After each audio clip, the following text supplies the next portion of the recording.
কিছুদিন পর তালহা ইবনে বারা রাদিয়াল্লাহু তাআলা আনহু ছোট সাহাবী অসুস্থ হয়ে গেছেন। নবীজির কাছে খবর আসলো, পয়গম্বর আপনার যে ছোট একটা আশেক সে তো কঠিন অবস্থার মধ্যে আছে, মনে হয় মারা যেতে পারে।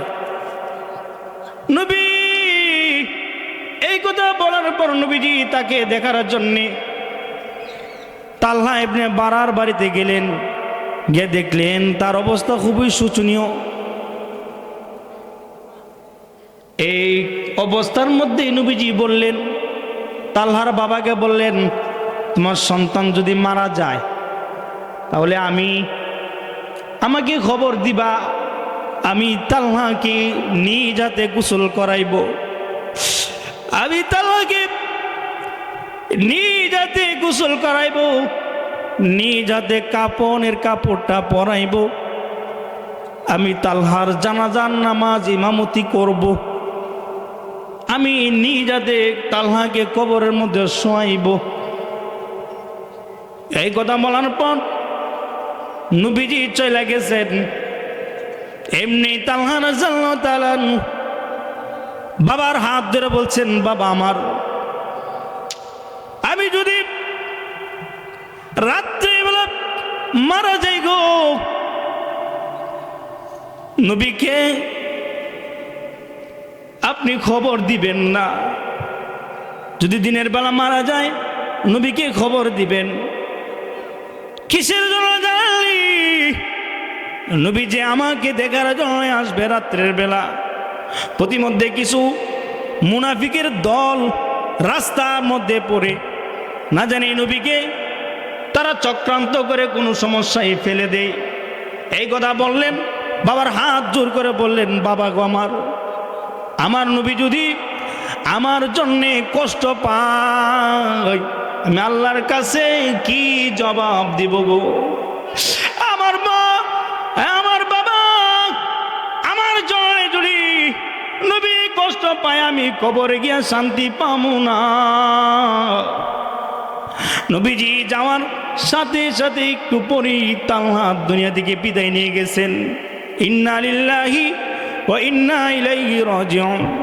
কিছুদিন পর নবীর দরবারে খবর পৌঁছলো, নবী গো তালহা তো দুনিয়া থেকে বিদায় নিয়ে গেছেন। নবীজি বললেন, জর্জর করে চোখের পানি চাইরা বললেন, আমাকে কেন খবর দিলা না?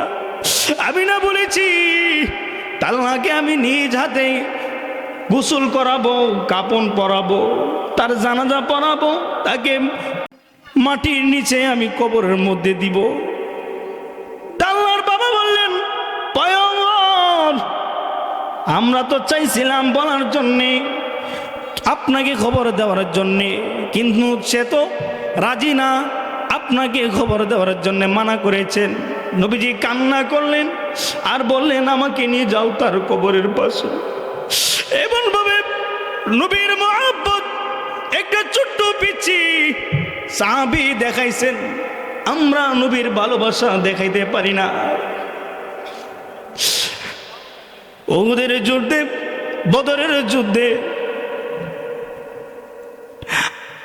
হযরত আব্দুর রহমান ইবনে আওফ রাদিয়াল্লাহু তাআলা বলেন, আমার দুই পাশে দুইটা ছোট ছোট বালক আমার দুই পাশে দাঁড়াইছে।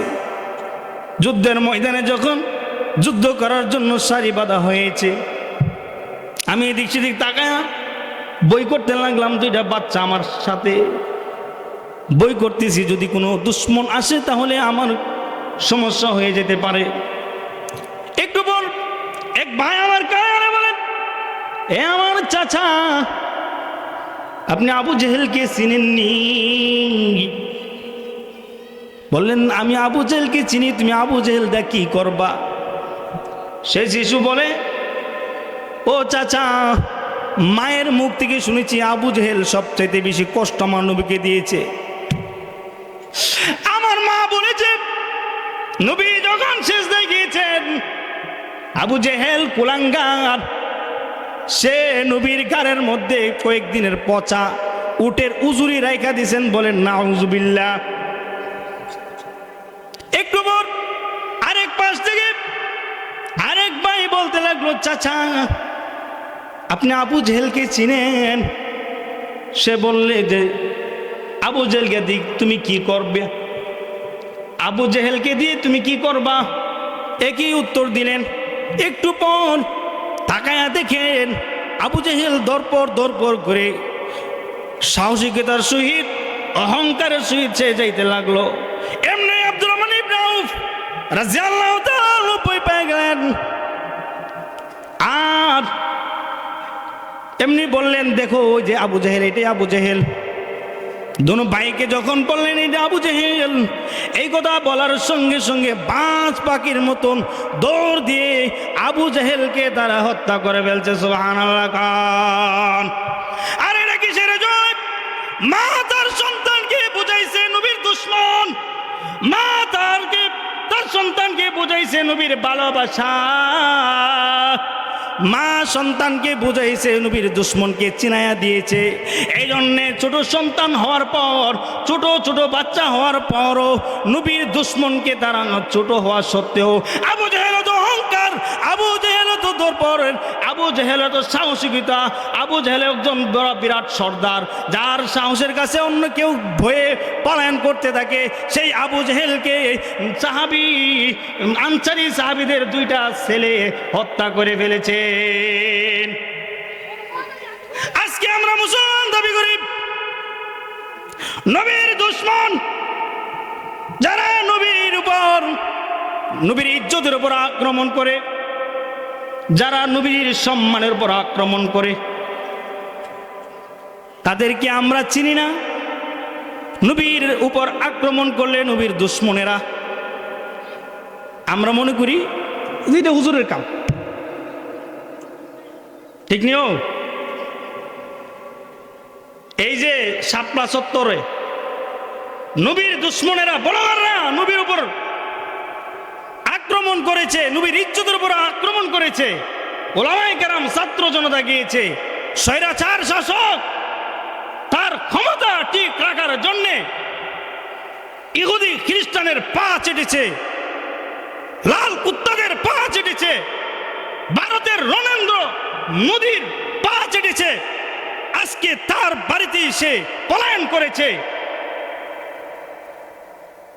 সেই 2021 সনে যেই মোদী আমার আপনার কলিজার স্পন্দন নবীর উপর আক্রমণ করেছে, আল্লাহর উপর আক্রমণ করেছে, মুসলমানের উপর আক্রমণ করেছে, মুসলমানদের প্রাণ কেন্দ্র বাবরি মসজিদকে ভেঙে মন্দির বানাইছে, মুসলমানদেরকে হত্যা করেছে, রক্তাক্ত করেছে, সেই মোদীকে দেশে আনার জন্য 50 বছরের স্বাধীনতা পূর্তি উপলক্ষে আনার জন্য উলামায়ে কেরাম, উলামায়ে হক্কানি, রব্বানি, তাওহীদের জনতা মাঠে ময়দানে নেমে চিৎকার করতে লাগলো, মোদীকে দেশে আনা যাবে না।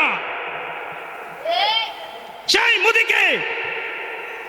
মোদীকে আনার জন্য বিরোধিতা করার কারণে হাটহাজারীতে একজন ছাত্রর বুকের মধ্যে বুলেটের আঘাত করে একজন ছাত্রকে শহীদ করেছে ব্রাহ্মণবাড়িয়া।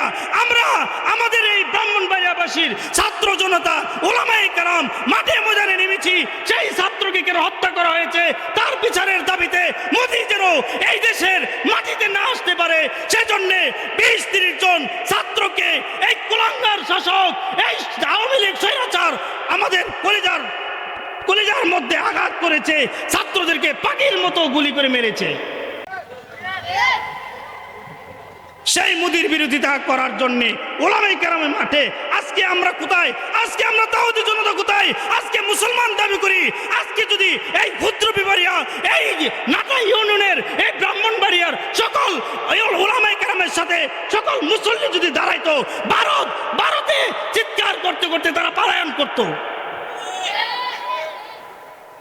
আজকে আমাদের রক্ত গরম হয় কোন সময়? ইসলামের জন্যই গরম হয় না? আমাদের রক্ত গরম হয় না?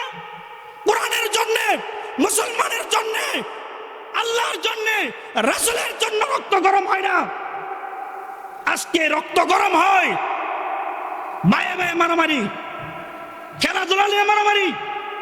মুসলমান রাসূল তার সাহাবাদেরকে শিখাইয়া গেছেন দ্বীনের জন্য, ইসলামের জন্য কিভাবে মধ্যে মুজাহিদের মধ্যে চলতে হবে। 313 জন সাহাবী অস্ত্র শস্ত্র ছাড়া, কোন প্রস্তুতি ছাড়া 313 সাহাবী মক্কার কাফের বড় বড় লিডারদেরকে প্রতিহত করেছে, তাদেরকে জাহান্নামে পাঠিয়ে দিয়েছে। সারা বিশ্বে ইসলামের প্রচার প্রসার করে দিয়েছেন মাত্র 300 সাহাবী। আজকে 200 কোটির উপরে মুসলমান। সিরিয়াতে এক স্বৈরা শাসকের পতন হয়েছে, এই দেশেরও স্বৈরা শাসকের পতন হয়েছে। সেই সিরিয়াতে একটা নিউজ পাইলাম, 11,700 মহিলাকে, মুসলিম মহিলাকে বন্দি করে দর্শন করেছে। নাউজুবিল্লাহ বলেন, বন্দি অবস্থায় রেখেছে। প্রায় 1,34,000 মানুষকে তারা জেলে আবদ্ধ করে রাখছে, আয়নাঘর বানাইছে। আজকে আমাদের দুর্বলতার কারণে এমন ভাবে মাঝে মধ্যে এমন মাথাচাড়া দিয়ে ইহুদি খ্রিস্টানদের দালাল আমাদের কাছে বসবাস করে, আমাদেরকে শাসন করে। আমাদের ইমানের দুর্বলতা, আমাদের আমলের দুর্বলতা, ইমানি চেতনা না থাকার কারণে, নবীর মহব্বত না থাকার কারণে, এই কোরআনের মহব্বত না থাকার কারণে, আল্লাহর মহব্বত না থাকার কারণে। ঠিক কিনা বলেন?